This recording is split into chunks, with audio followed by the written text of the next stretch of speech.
Bonjour, c'est Florent, on est sur le podcast Pilote ta vie, c'est la séquence 162. Donc aujourd'hui on continue sur la dynamique d'hier, donc on parlait des croyances et des émotions. En fait, un petit approfondissement un peu plus conceptuel, tu vois, un peu plus théorique, mais bon, je te donne quand même des exemples pratiques pour comprendre un peu notre fonctionnement, pour comprendre un peu ton fonctionnement.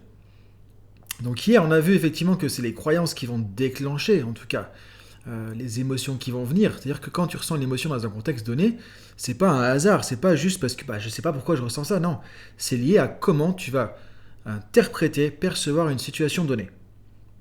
Donc c'est lié à ta carte du monde, à ta construction de la réalité.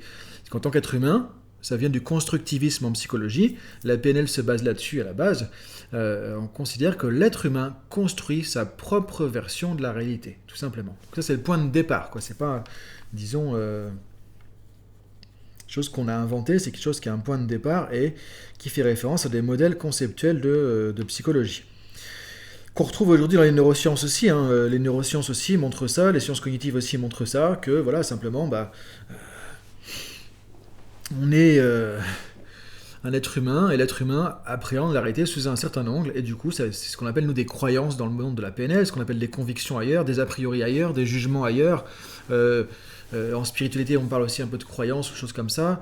Bon, voilà, tout simplement. Et ça, effectivement, ça va déterminer les émotions que tu vas déclencher dans une situation donnée. Donc ça, c'est un premier point qu'on a revu un peu hier. Maintenant, si on pousse le curseur, qu'est-ce qui va se passer ? Quand tu es dans un état émotionnel donné, du coup, ça va impacter sur quoi ? Ça va impacter sur tout. Et c'est pour ça que du coup, Michael en neurosémantique dit toujours, et moi je le répète tout le temps parce que c'est tellement vrai, que la qualité de notre vie dépend de la qualité de nos émotions. Parce que quand tu es dans un état émotionnel, ça y est, tu es dans l'émotion, par exemple de joie, ou tu es dans l'émotion de colère, ça va impacter sur quoi ? Ça va impacter sur tes pensées, ton mode de pensée. Tu as remarqué que si tu es en colère, tu penses pas de la même manière que quand tu es détendu. Tu as remarqué que si tu es en colère, tu imagines pas le futur de la même manière que si tu es détendu. Tu as remarqué que tu es en colère, tu repenses pas aux mêmes situations du passé que si tu es détendu. Donc l'état dans lequel tu es va impacter notamment au niveau déjà du mental, du cognitif. Pareil, si tu essaies de réfléchir à un moment donné, quand tu es en colère, quand tu as peur aussi, par exemple, tu vois, dans la peur, tu vois que tu réfléchis pas de la même manière que quand tu es posé, calme, détendu. Tu n'arrives pas à réfléchir pareil. Tu as remarqué quand tu es tracassé, qu'il y a de la peur ou qu'il y a de la colère, toi, tu n'arrives pas à réfléchir, parce que le cerveau ne peut pas fonctionner. Donc, du coup, c'est important de voir l'émotion va déterminer énormément de choses. Toute l'expérience que tu vas vivre dans une situation donnée. Donc les pensées, les stratégies mentales, donc tout ce qui est lié au cognitif, les prises de décision, le fait d'être optimiste ou pessimiste aussi. Quand tu ressens un état de colère, tu repenses plus facilement à des trucs négatifs qu'à des trucs positifs aussi, tu vois. Donc ça impacte sur tout ça. Ensuite, ça va impacter sur quoi ? Ça va impacter aussi évidemment tout de suite sur tes comportements, sur tes actions, sur comment tu vas t'exprimer, ce que tu vas dire, comment tu vas le dire, ce que tu vas faire, comment tu vas le faire. Encore une fois, l'émotion va teinter, va colorer, va impacter, va influencer à la fois tes comportements. Donc quand on dit comportement, c'est à la fois les paroles, ce que tu vas dire, et les actions, ce que tu vas faire, mais aussi comment tu vas le dire, comment tu vas le faire. Donc c'est pour ça que c'est essentiel, c'est vital de piloter ses émotions, parce que tu vois, ça dirige tout, ça gouverne tout. Et en conséquence des comportements, qu'est-ce qu'il va y avoir ? Il va y avoir aussi les relations avec les autres, parce que si tu es en colère, que du coup tu t'énerves plus facilement, tu es plus négatif, quelqu'un qui va te dire quelque chose, tu vas l'envoyer bouler plus facilement. Donc ça va impacter sur la relation avec cette personne, ça va nuire à la relation avec cette personne. Donc tu vois, ça fait un effet boule de neige aussi. C'est pour ça que la qualité de ta vie dépend de la qualité de tes émotions. Je le répète encore, mais c'est tellement important. Et pourquoi je dis que c'est tellement important ? Parce que on le comprend, on le sait, mais on ne fait pas forcément quelque chose pour le changer. Et c'est ça que je trouve vraiment intéressant, si tu te dis, ok, c'est tellement important que je dois faire attention à mes émotions. Je dois écouter mes émotions, je dois comprendre mes émotions, je dois utiliser judicieusement mes émotions. Je dois faire attention à ça, c'est à la fois un trésor et un truc tellement fragile. Mais c'est ça qui va diriger ta vie. Et la plupart des gens, si tu regardes les mauvais choix qu'on fait, quand est-ce qu'on se plante, quand est-ce qu'on fait des conneries, entre guillemets, quand est-ce qu'on fait des trucs qu'il fallait pas, quand est-ce qu'on dit, mince, pourquoi j'ai fait ça ? À cause des émotions, parce qu'on a perdu notre sang-froid. Donc si tu arrives à canaliser tes émotions, il y a tout le reste qui va suivre. Et ça, c'est vraiment important de le comprendre. Après, tu peux faire de la PNL, tu peux faire du coaching, tu peux faire de la neurosémantique, tu peux faire de la méditation pleine conscience, tu peux faire du MBSR, je sais plus comment on dit, voilà, le pleine conscience plus scientifique entre guillemets. Tu peux faire du bouddhisme, enfin de la méditation bouddhiste, tu peux faire du yoga, tu peux faire ce que tu veux, mais c'est essentiel, c'est vital dans le monde d'aujourd'hui, encore plus en ce moment, en mars 2021 avec le coronavirus, de se dire ok, je pilote mes émotions. Piloter, c'est pas péjoratif, c'est pas dire je contrôle, c'est pas contrôler, c'est pas dans le sens négatif de je contrôle. C'est j'utilise mes émotions de la façon la plus judicieuse possible en étant en harmonie avec mes émotions, en étant juste et authentique avec mes émotions. Du coup, ça veut dire que, vu ce qu'on a dit hier dans le podcast, tu peux déjà travailler là-dessus avec tes croyances. Parce que quand tu as des émotions, entre guillemets, difficiles, c'est déjà lié aux croyances. Tu peux aussi reprendre les podcasts précédents qu'on a vus sur les émotions et voir qu'il y a plein de trucs que tu peux faire pour écouter, pour apprivoiser les émotions, entre guillemets, négatives. Et là, il y a un vrai boulot. Donc là, je ne vais pas reprendre tout ça. Il y a plein de podcasts là-dessus. Tu peux regarder. C'est depuis le daily. Depuis le 18 janvier, il y a pas mal de trucs que j'ai fait là-dessus déjà. Maintenant, on va voir aussi l'impact sur le comportement. Donc, comme je disais, l'émotion va guider les comportements. L'émotion va impacter, va influencer, va colorer, va teinter, va donner un goût au comportement. Donc, question qu'on peut se poser aussi, c'est déjà, je ne veux pas être victime de mes émotions pour avoir les mauvais comportements, entre guillemets. Mais du coup, ce qui est intéressant de se dire, c'est là qu'on se met un peu plus en mode coaching.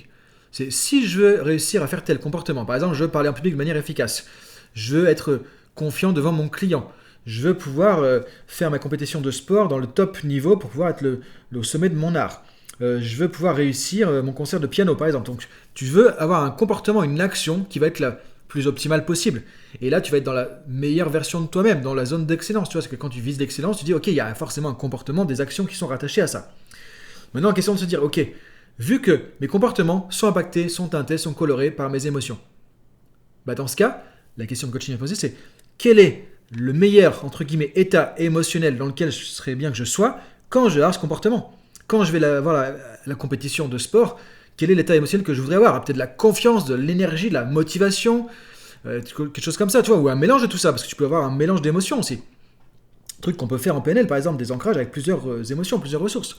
Et déjà de te dire, ok, pour le résultat que j'aimerais avoir avec ce comportement, quel est l'état émotionnel que j'aimerais avoir? Et là, du coup, tu commences à faire du design un peu du design, comme on disait, Richard Belin disait Human Design Engineering, donc je ne sais pas comment on dit ça en français, de la conception, je dirais, de la préparation mentale, on va dire de la préparation mentale, tout simplement. Donc tu commences à te programmer pour pouvoir être efficace et dans la meilleure condition possible. Donc là, tu vois, commence à te dire, ok, quel est l'état émotionnel, ressources que j'aimerais avoir pour avoir ce comportement.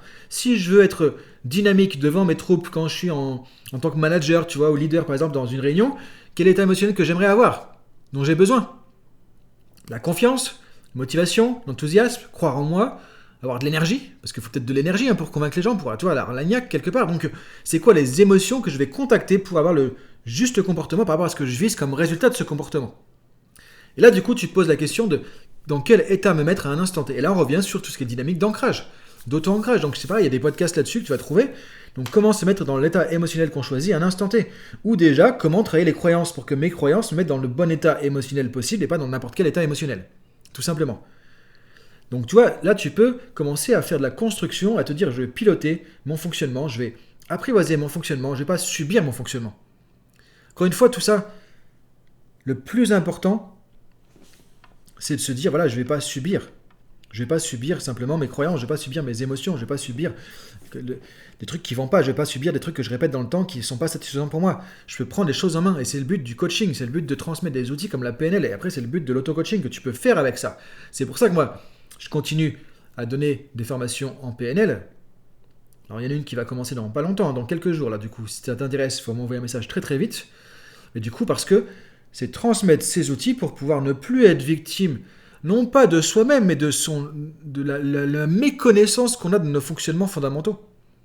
Et le but de ces podcasts que je fais, toi, c'est le slogan maintenant, c'est vraiment développer la meilleure version de toi-même, c'est de sortir de cette méconnaissance, de donner des outils pour que tu comprennes, tu connaisses comment tu fonctionnes, comment tu marches, sur quel bouton tu peux appuyer pour aller dans la meilleure version de toi-même, tout simplement. C'est juste ça.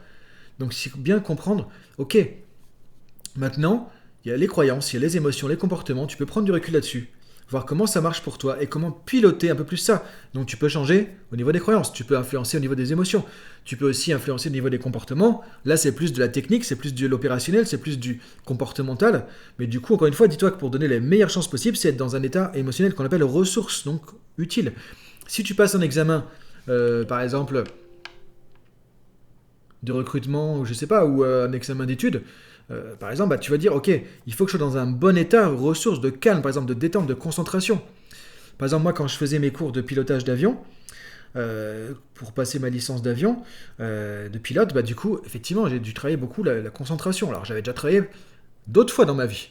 Et j'avais des outils, c'était vraiment des super outils pour ça. Mais du coup, j'ai retravaillé ça aussi. Donc, c'est te dire, ok, quand je vise telle performance, quels sont les états ressources que je vais aller chercher pour que mes comportements soient les plus efficaces, les plus optimum, je sais pas, les plus efficaces possibles.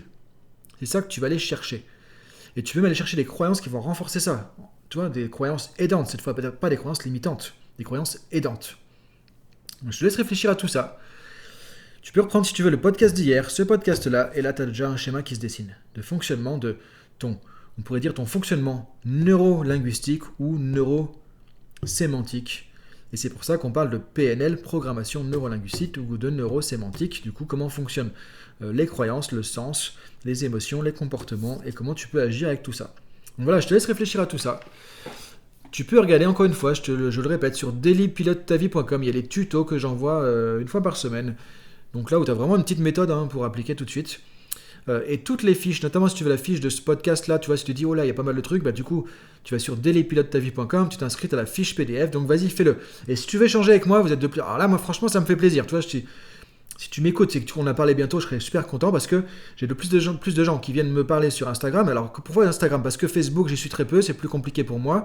Instagram, c'est plus facile, je trouve, pour moi par rapport à mon téléphone, mon utilisation, tout ça, d'échanger. Donc du coup, si tu veux me parler vraiment facilement, tu vois, tu viens sur Instagram @florent.fusier, tu t'abonnes à mon compte et du coup, après, on peut échanger plus facilement. Tu vois les stories, les trucs comme ça. Et tu auras de temps en temps des trucs en plus aussi des podcasts. Donc je te dis à très bientôt. N'hésite pas à m'envoyer un message, n'hésite pas à me solliciter, à me dire tiens, j'ai pas compris un truc, tiens, est-ce que tu peux approfondir ça, etc. Et les podcasts parfois sont faits en avance, parfois je les fais sur mesure, justement, en attendant un peu, en fonction des retours, tu vois, je les fais presque même dans le du jour au lendemain quasiment pour être dans le flux, tu vois, de ce qui se passe aussi, pour être vraiment au plus proche de ce qui se passe avec toi.